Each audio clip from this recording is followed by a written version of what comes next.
Hello, everyone, and welcome. I'm Andy. I'm the managing consultant for CyberVenture. Today's topic, we're going to be discussing backups and what most people are doing wrong with their backups. Some big problems being out there and some big mistakes being made. The intended audience of this video is both a mix of managerial and technical staff. We're writing this video for technical staff as well because a lot of technical people, a lot of IT folks, don't really understand backups and haven't considered them from a cybersecurity lens.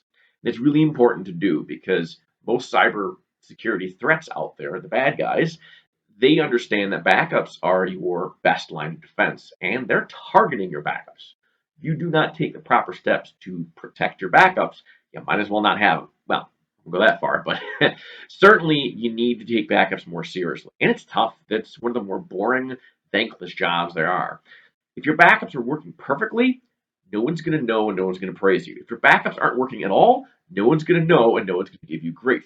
So the challenges as a manager is how do you keep your IT engaged, focusing on this critical function. Really, anything in business in your IT environment can be fixed if it goes wrong, except backups. If you don't have a backup, once your data is gone, it's gone forever. There's almost no way to reproduce it except to hire people to, I don't know, rebuild every single document that there is. Even then, some data can simply just never be found. So backups are vital, very important. But it's not always the fault of IT for not knowing better. A lot of times they're not given the correct direction from management. So we're going to tell you about some terminology that you need to know as an IT guy to ask your management and as a manager to talk to your IT folks to make sure that you're meeting these objectives, following these standards, and that you're speaking the same language. First one is an oldie but a goodie. Recovery Time Objective, RTO. Entire time objective is important because if you don't tell your IT staff, they're going to make up a number that may or may not be appropriate for you. They may spend too much money making sure that they can recover your systems really, really quickly when you could wait a few hours. Or the opposite could be true. They may not be spending enough money figuring, we could be down a whole day and we'll be fine, when in fact you can't be down for more than half an hour. That's a business question and that demands a business answer. IT needs to be guided. The other term, this companion term, is a recovery point objective. At what point do you recover to? So let's say it's Saturday morning and the network failed and was completely destroyed and had to be recovered. Do you recover from Friday night? Do you recover from Saturday, 3 o'clock in the morning? Do you recover from 10 minutes prior? Those questions depend on a decision from management as to how much money do you need to spend. You can recover from 5 minutes ago if you spend enough money. More typically, most organizations, small organizations, will pretty typically be able to recover from the previous night. The same thing with recovery time objective. One day seems to be the kind of default time frame for both RTO and RPO for most organizations. This, of course, varies widely, and that's why it needs to be a discussion. Too many people are assuming that this is the number to go with. Most solutions are kind of devised around that number. There's a lot of inertia behind it, and that needs to be challenged. So you got to have that conversation with your two respective players in that situation. The other thing to think about is retention. Kind of goes hand in hand with recovery point. Where can you go back to? Maybe a day back isn't far enough. Maybe a particular database got corrupted or a file got deleted, and the last time I had good data on it was a week ago. Nobody noticed for a week. Sure, you can go back last night, but can you go back to last Thursday? Can you go back to last Monday? And you may need to. There may be times where the damage isn't apparent right away, and sometimes you got to go back a month to get a clean version of a really complicated spreadsheet for accounting. I've certainly seen that in the wild. Plenty of my peers have as well. So that's important to think about too. The further back you have to go, the more money it's going to cost you. So that's a business decision. And I think typically what I'll see is, you'll have the RTO of a day, RPO of a day, and your retention will be about a month, 2 weeks to a month. But oftentimes there will be a separate single point that's done yearly. So you have kind of a year-end snapshot. Now, a snapshot or a point in time is kind of the next term to talk about. A point in time means that you can pick the exact day's data. So you could restore a database and it looks exactly like it did, say, last Thursday, the 15th, and it's, now it's the 20th, and that means all those data is gone between now and back then. Maybe you need that. So being able to choose explicit recovery point is very important. especially when we're recovering from ransomware. Ransomware, for those who don't know, the way it works is the bad guys get onto the system. They start encrypting your data. This means that they can read it, but you can't. Hence the ransom. You pay them, they give you the keys, you can open your data and go back to work. Everybody's happy. Well, not really, but at least you're back in work. But we don't ever want to have to pay the bad guys for doing bad things. It's bad to reward bad people for doing bad things, right? So we want to prevent that. So we want to make sure that at the point the encryption starts, and sometimes that process can take days, we want to make sure that we can go back and pick data along that timeline, exactly where and when we want to do it. We also make sure that that process is fairly quick. You don't want to sit there and try and click one file at a time. And I say this because it seems obvious, but I actually ran into a backup product that did exactly that. I had to go back and pick individual files to restore. All the data was there. It took me hours and a team of us to do this. So you want to test your restores. Brings up to my next point. We'll get off terminology for a second. We're going to talk about best practices for a moment about testing. Throughout my history, throughout my career, and the careers of a lot of my peers, the one thing keeps happening over and over again is mistakes get made in what you're backing up. Maybe you're backing up 5 out of 6 servers. Oops, forgot that new one we installed last week. Or maybe you're backing things up in a way that doesn't recover all of the data. Maybe you're not backing up your databases, you're only backing up your files. It's vitally important to test your backups. This is even more important when you get into the realm of disaster recovery, which I'll go back to that in a second when we get to terminology. I want to talk about disaster recovery versus business continuity versus an incident recovery, all that. But the testing, I want to make a point about testing because that's just so valuable to make sure that you test your backups to make sure that you can recover in actuality rather than theoretically. Here at Cyberventure, for all of our managed service clients, we do regular restore tests. We'll take a database, we'll pick a file, we'll log what we do when we do it. And we do that every time before we patch. So this is at least monthly. That way we know we can recover if something goes wrong. That's just our kind of standard best practices. And your department should be doing that. So you should ask them how often you're testing. If you're an IT department, you are testing, good for you. Document it, bring it to management. Great way to show your value. Now, back to our terminology. Disaster recovery and business continuity, incident response, backups. These are terms that are often confused. So incident response, let's talk about that one really quick. That is basically your response to a cyber threat. Somebody hacks into your system. What do you do? Preparedness is kind of part of that plan. How do you know you've been hacked? Because if somebody logs in, how would you even know, right? That's a real important question to answer. Topic for a different video, of course, but just to wet your whistle there. Backup is just to protect against simple data loss. Somebody deletes a file, or maybe someone's in the database and they typed the wrong SQL command, accidentally delete the wrong table. Now what do? Can you restore from backup? That's kind of day-to-day recovery from more common incidents. Disaster recovery is kind of a tactical thing, just like backups are, but it's much more involved. Involves, do you have the equipment necessary to completely recover from a total disaster? Typical disasters, just an example. Building burns down. You lose all your servers. What do you do? If you have backups, that's nice, but that doesn't get you back in business. You have to buy servers. You have to reinstall and reconfigure them. You have to have the staff available to do this. Depending on the nature of the disaster, that might be hard to come by. It could be when the whole neighborhood went up in flames for whatever reason, extra volcano, I don't know. the number of scenarios that you must prepare for are far greater than the number of things you do to prepare for them. It doesn't matter why your building's gone.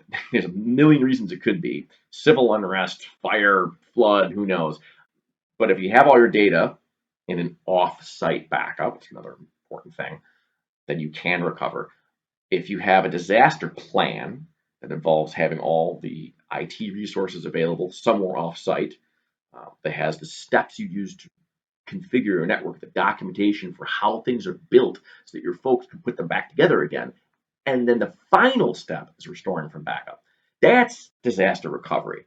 So you would have a location somewhere if you have a disaster recovery plan with equipment as well as the backups, off-site and protected. Now, people go, all this stuff is really complicated and a headache. I don't even got to worry about that. That's why I do cloud computing. We got Azure, we've got Amazon, we've got whatever, we don't have to worry about that sort of thing. Fortunately, that line of thinking is wrong. It could not be further from the truth. Cloud computing really is just the IT in somebody else's hand. So you're essentially just outsourcing all those duties and considerations to somebody else. So in addition to an off-site backup, you want to have, and this is a cyber coined term, you want to have an off-vendor backup. What happens if something happens to Microsoft? All of your email is there. All of your data is there. SharePoint has all your files in it. OneDrive, all that's there. Same thing with Google. Same thing with any of those vendors out there that have your data. What if something happens to them? What kind of something? Could they be hacked? Yes, they probably have better security people than you do and are probably handling it better than you are. I'll give you that. Are they backing it up? We assume that they are, right? And I'm sure that they have some kind of backups, but are they the right backups? They may not be, and you're trusting them rather blindly in a lot of cases to do that. That's why you should think about your backups and have your data someplace else. Easy way to do that, quick tactical, a recommendation here. There's a company called Datto, very kind of well known in this space. They will copy your data from 365 or Google and a lot of other cloud providers and back it up on their site. Something happens to Microsoft, and that something could be a lawsuit, and maybe they have to freeze this particular server you're using. They can't touch the data. You can't get access to it for a period of time. That violates your RTO. Maybe you're down longer. If your data is on Datto, you can restore it to a new tenant. You could restore it to a different hosted exchange provider, or even your own exchange server to get back to business. You should think about that. All kinds of things happen. It could be a lawsuit. It could be sudden bankruptcy. It could be a compromise, and some either hacker or frustrated employee, or maybe simply they decided that you didn't pay your bill because they accidentally applied your check to somebody else's account. And by the time they figure it out and give you your money back, they deleted your data. It's gone because you're not a customer anymore. Most businesses have provisions for not storing your data if you don't pay the bill. And if there's some kind of billing dispute, I mean, we've all know how business goes. Things like this happen all the time. Those are the kind of scenarios you need to provide for against as well. So off vendor backup. Now you understand that term, and we recommend that. If you're not doing that, your business is at risk. You don't have to get paranoid about it. Just having another cloud vendor out there that's not directly related. You don't want to trust the vendor with all your data and take the word that they're protecting it the way you would. You want to make those decisions yourself. Your management team should decide that. Don't delegate that to an entity that, well, I mean, quite frankly, your survival is not their primary goal. Their customers as a whole, perhaps, but not you specifically. And they'll make trade-offs that you wouldn't. So that's end of that particular rant. Now, getting back to some other definitions, there's another definition that we have internally at CyberVenture. It's a term that, as far as I know, we've coined. It's called push versus pull backups. We push backups and pull backups. This is a real key point with ransomware. As I touched on earlier, ransomware folks, the bad guys, they know that if you have a backup and a way to recover, you're not going to pay the ransom. And their whole point is to get your money. Usually that's the point. Actually, there's other reasons sometimes. State actors in North Korea trying to hack you, that kind of thing. But I won't get into that in this video. But they want you to pay, regardless. If you have backups, you're not going to pay. You can restore from backup. So why do so many companies have to pay? Are they not doing the backups? Most of them are, to some degree. The bad guys know that they do. And the first thing the hackers are going to do is they're going to find and target your backups. So if you have a push style backup, let's say you have an SQL server and you put let's say you're using Backup Exec, common tool as an example, and you put that on a file server and it's backing up your SQL server and it's dumping to a storage somewhere on your network. It's reachable from that machine, clearly, because otherwise how would the backups get there, right? Well, once we have that in play and the adversary is on that machine, they can look in the tray icon. So you go down here and you click a tray icon, and you're the bad guy, and you see a Veritas Backup Exec console there, or Veeam, or whatever vendor you're using. It's typically people will use something that's typical. Funny how that works, huh? And it'll be therefore it's something a bad guy will recognize, and they can just click on that icon, and they can look at your backup jobs and know everything about your environment. They know where your backups are going. So they can find the data and sabotage it. They know when it's being backed up. They can go into the backup jobs and simply uncheck all the backups. So the backups continue to run, continue to say successful, because they're not failing. They're able to back up nothing successfully, right? And then when the go day happens and your network goes down, by the time your IT team becomes aware that something's happening, it's too late because your backups have been already destroyed. That's the disadvantage of a push style backup. Your backup engine, the thing doing the work, has all the information and knowledge about your data, is right there where you're on the machine that's being compromised. So when they hit that, they get everything. Pull style backups are different. They're on a completely different machine. Picture you got a server.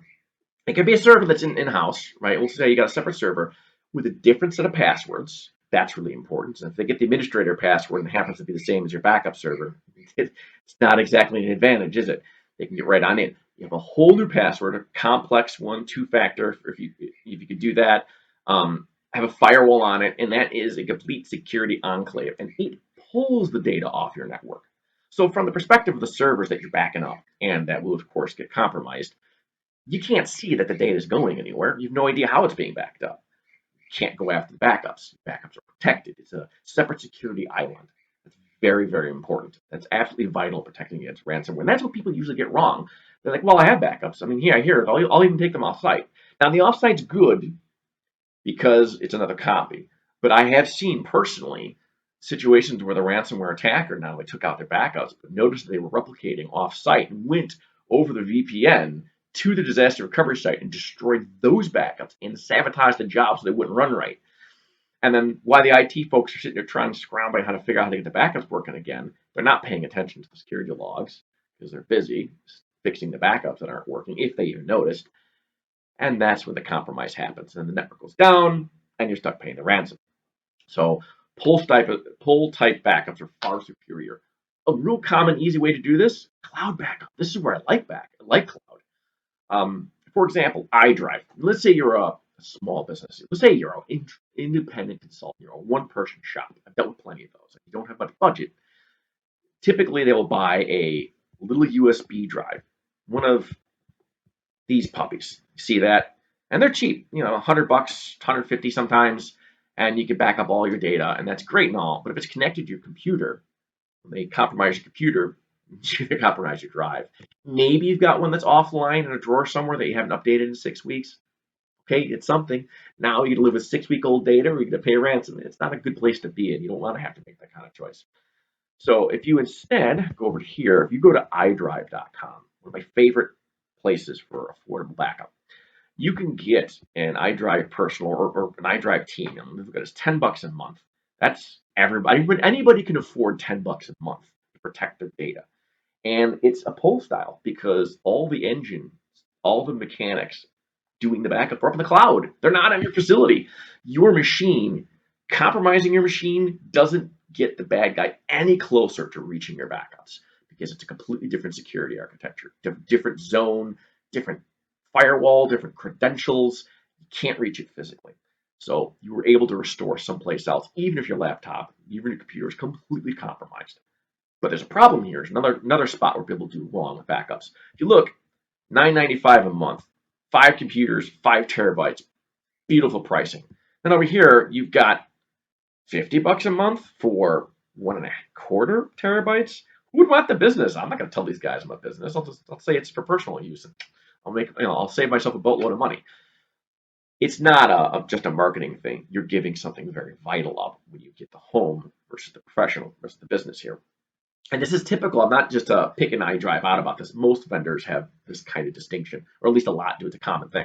You see here where it says Exchange, SQL, NAS devices, all that. That's important.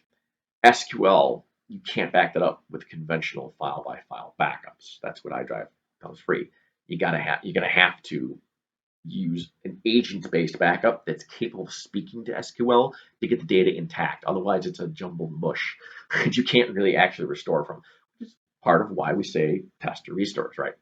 So moving back on to that.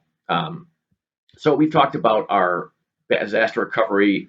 We didn't really talk much about business continuity. We did talk a little bit about some solutions out there. There's a lot of them. There's iDrive, there's Acronis, Veeam, Backup Exec, ArcServe. There's tons of them. More than you can shake a stick at, really. But the principle is usually the same. They all have an RTO, an RPO. The solution needs to be protected from the bad guy. Your network needs to be treated like a dangerous internet. It needs to be untrusted, and the backup is the private thing you're protecting. It's like a whole separate layer. It's treat your internet like treat your local network like it's the internet when you're building your backups. Kind of way to think of it. Um, and then finally, we're talking about business continuity. Business continuity is that's the big parent category. Business continuity asks the question and then answers it. How do I continue my business if something happens? And then it tries to come up with all the somethings that might happen. And it's how do you do business? It's not just about IT. It's a business question. Disaster recovery is how do I continue my IT operations in the event of a disaster? So it's a subset of business continuity. If you make widgets, say you're a sign company, you manufacture signs, your building burns down, how do you continue to manufacture signs? That's not an IT question.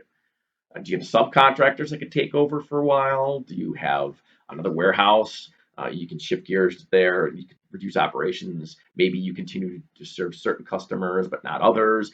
Those are decisions that management need to come up with for a business continuity. Disaster recovery says, okay, how do we get IT back online? What IT do we need to get online? It's more tactical, but it's still kind of strategic in determining what do you need. And then backups are just data. It's just your data set. That does not mean you can recover your business just because you have backups. Even if you thought about things like off-site and off-vendor backups.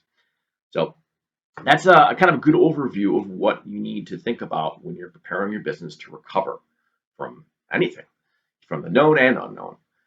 Hope this video was helpful to you. If there's any points that a little fuzzy, feel free to watch the video. Sometimes it helps to watch it twice. I know it may sound I'm a little biased there because it's my video, but sometimes if you're new to terminology, it helps to get a review of that because it comes in handy elsewhere. If you do have any questions, feel free to comment those questions. We'll do our best to reach out to as many folks as we can and offer technical advice free right here on YouTube. And of course, as always, if you do want to reach out to us as a consultancy, we're happy to talk to you. Our website is www.cybervenger.com. You see the link there below in the description there. And we look forward to helping you and talk to you. I'm Andy with Cybervenger. Have a great day.